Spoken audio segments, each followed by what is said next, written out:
Thanks to the EA Creator Network for making this video possible. Today we are exploring Innisgreen, the brand new world coming in the upcoming Sims 4 pack Enchanted by Nature. We will be taking a tour of the world and its neighborhoods, checking them out both day and night and across all seasons, because yes, seasons are enabled in this world. Looking at you, Ravenwood. I'll also show you the available lots, swimmable areas and fun activities you can enjoy here. And if you're a storyteller, I have good news because you're going to love the stunning aesthetics of the world, I promise, because it's amazing and beautiful. So first of all, Innisgreen features 14 lots spread across 3 neighborhoods. We have the coast of Admir, we also have Everdo, and lastly Brewster Grove. The largest lot in the world is a spacious 64 by 64 lot, while the smallest lot measures 20 by 20.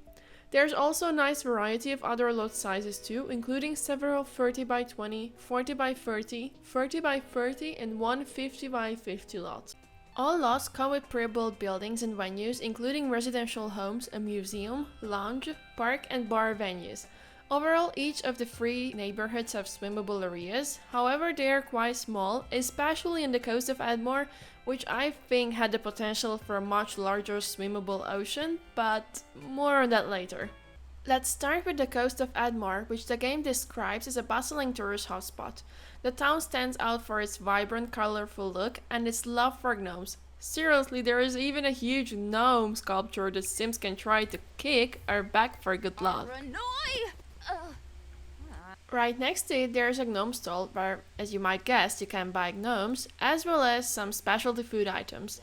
The stall is open from 8 AM to 7 PM, so make sure to stop by while it's open. As the game is adding more and more rabbit hole buildings, there's also a grocery store where you can purchase a limited selection of groceries. Unfortunately, it's not open 24/7, so you'll have to shop between 7 AM and 8 PM. Similarly, near the coast there is also a fish shop with the same opening hours where you can buy and sell fish. If you're up for a challenge though, you can go fishing right in front of the shop, like this NPC is doing here. I think this is a great addition if you're playing a rags to riches storyline, since you can immediately earn some simoleons by selling what you have caught. Near the fishing spot you will find a beach where your Sims can go swimming, but honestly this area feels a bit underwhelming.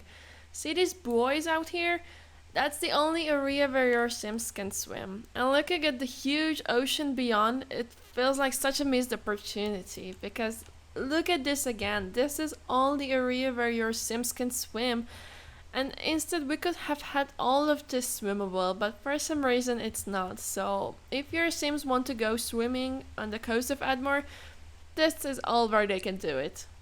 There's also a small park in the world where you'll find a fable board, which lets you learn about the lore of Innisgreen and discover potential NPCs who might give you quests and fables.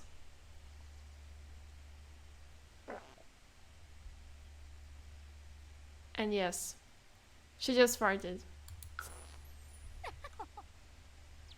If you're feeling touristy, you can check out the remains of the beautiful old ship and uncover its history. I won't spoil the city's lore for you, but it's definitely worth the experience. It's quite interesting. Oh, and look! It's Steve, the pixelated seagull. So overall, that's how the coast of Admir looks like.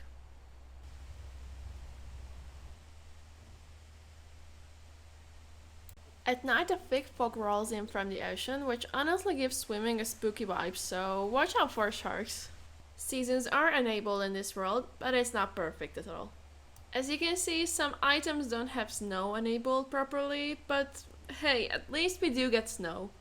Still looking at you, Ravenwood.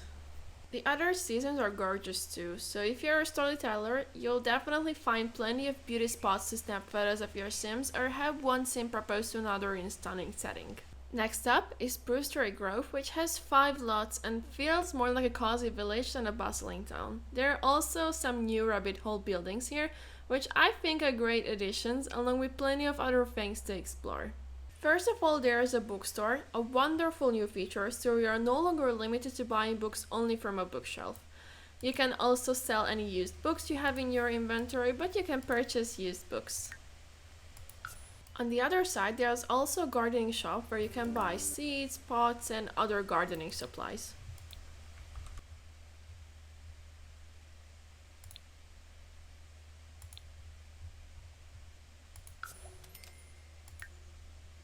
Near the rabbit hole buildings, there's a small section of the river where your Sims can go swimming, and right next to it there's also a fishing spot. Right over here. Here your Sims cannot swim, only fish, but here they can swim. We also have another vendor in town who sells ingredients for crafting elixirs, but you can also sell your own elixirs and ingredients there.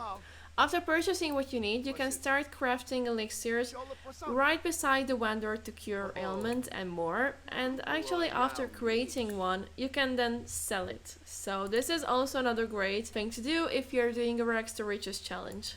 Now if you're looking for more adventure, you can search for the Glasswood tree, which is this tree right here, and try to summon Spruce Almighty, who is madly in love with Mother Nature. So let's see, we can try to summon him and maybe he will appear as well.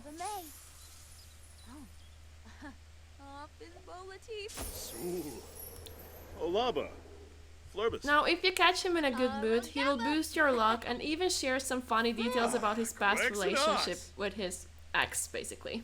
Interestingly, there are also small mushrooms scattered around the world, and you can listen to their tiny voices and tales of desperation. I won't spoil it for you, but trust me, it's pretty hilarious. There's also a small playground basically, right over here where your Sims can use the swing, or they can also use the public restroom. And altogether, this is how the world looks like from above.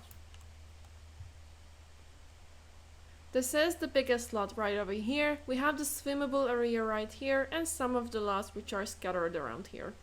Saving the best for last, we have the magical Everdo, home of the fairies. Here you will find fairies roaming around the world who you can either befriend or love. Everdo also has a special lot which is perched high atop this massive tree, and let me tell you, the sunrise here is the most breathtaking in the entire game. Just look at this. So beautiful. The lore of Innisgreen continues in Everdo, where you will discover more about the world's history and the ongoing tension between the gnomes and the fairies. You can also meet here the Fairy Council liaison, and also you can find out more about the history of Everdo. You can investigate fairy court documents, collect daily fairy dust rations, and you can also research how to become non-occult. This is in the center of Everdo, and this is another rabbit hole building and that you can use. As for fairies, there's also a tiny fairy house nearby where you can actually have rave parties.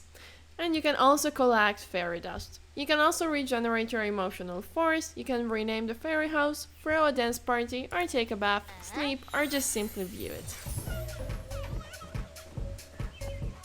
If you find this stone right here in the middle, which can be accessed by using this slot or basically anywhere from the world, you can teleport to other worlds.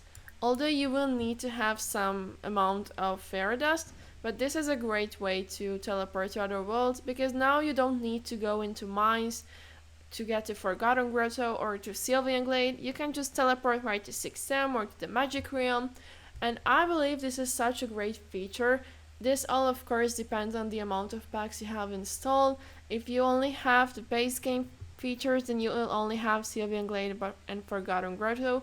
But this is also great because now this way more and more people can learn about hidden worlds, because I believe not many of you know about these hidden worlds, maybe except for 6M and Montgomery Peak, but I think many people have forgotten about Sylvian Glade and the Forgotten Grotto. And then your sim will actually go here, perform an animation, and then we are ready to go.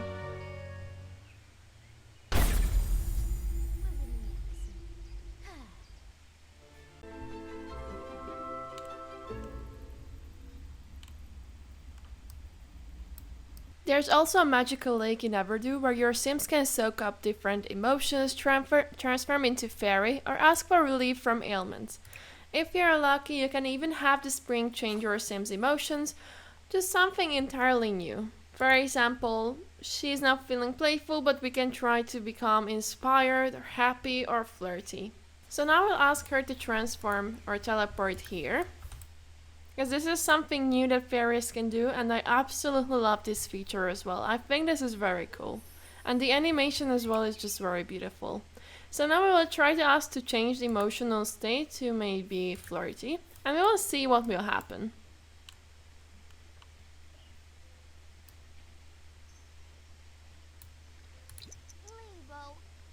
As you can see, she was praying for Mother Nature, and Mother Nature's deep emotional connection to Moondrop Springs allows her to change its emotional state when called upon. Befriending Mother Nature will make her more receptive to changing the Moondrop Springs emotions. And as you can see, she can bask in emotions or bottle Springs Emotion Potion. And of course, she can also ask Moondrop Springs how it's feeling. Now the springs is also interesting because it will actually change its color based on the emotion it's feeling. So right now I asked how she was feeling, and she was feeling embarrassed, and as you can see the water is looking quite yellowish. When previously she was looking or feeling flirty, her color was actually more pinkish and purplish. So when you're asking to change emotional state, you're asking actually the spring to change its emotional state, which in fact is going to affect how a sim is feeling. So this is all quite complicated, but in some ways it's actually very beautiful and quite exciting because we didn't have anything like this before in the game. You know, the springs has this purple color, which is actually how it looks like when you have some kind of scared buff as well, and that's because she is feeling scared right now. So this is how you can see that emotions affect the springs and how the springs changes colors, which I think is just so cool, and I love this feature so much, and I really hope they will continue implementing this basically in other features as well. At night, Everdo becomes even more magical as the mushrooms glow softly and there is almost no artificial light anywhere inside if you look around. It's all from nature and all from the mushrooms glowing, and I think this is just so beautiful. Looking at the spring as well at night is so beautiful as well. Now of course it's still yellow because the springs is still feeling embarrassed and she didn't want to change the emotion, so my sim wasn't feeling happy as well when I asked her to. Winter of course looks a bit different here, but that's understandable. I mean, it is a fairy magic place after all, so we cannot really expect a full-blown winter right here with snow covering everything. So most of the plants actually remain the same, just some of the trees which are like taking up this winter form and losing all their leaves and stuff, but actually most plants just remain the same. So that wraps up my world overview of Innisgreen. Let me know in the comments if you would like to see more content like this, because this was the first time I've ever made a non-modding video. And I'll see you next time.